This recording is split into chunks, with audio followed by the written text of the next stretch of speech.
The nature of Kyrgyzstan gave Ayana honey, and it is marketing that will help sell it abroad.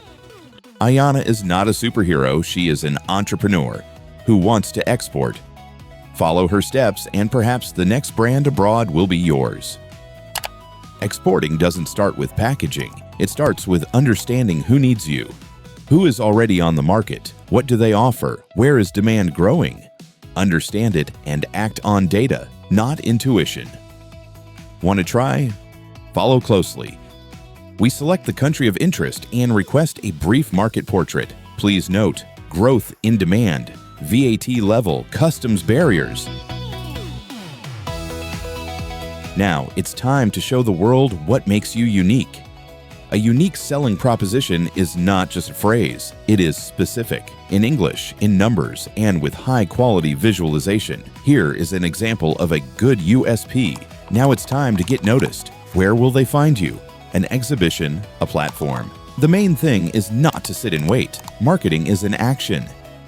Have you already participated in exhibitions? If so, strengthen the result. Send follow-up letters, advertise on social networks, schedule follow-up meetings. If not, start with an online exhibition or any international trading platform.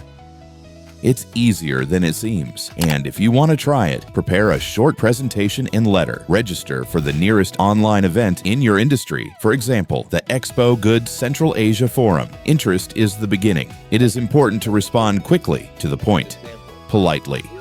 1 day of silence, and the contact may slip away.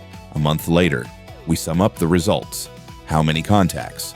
From which countries? How many went into negotiations? Without numbers, there is no marketing.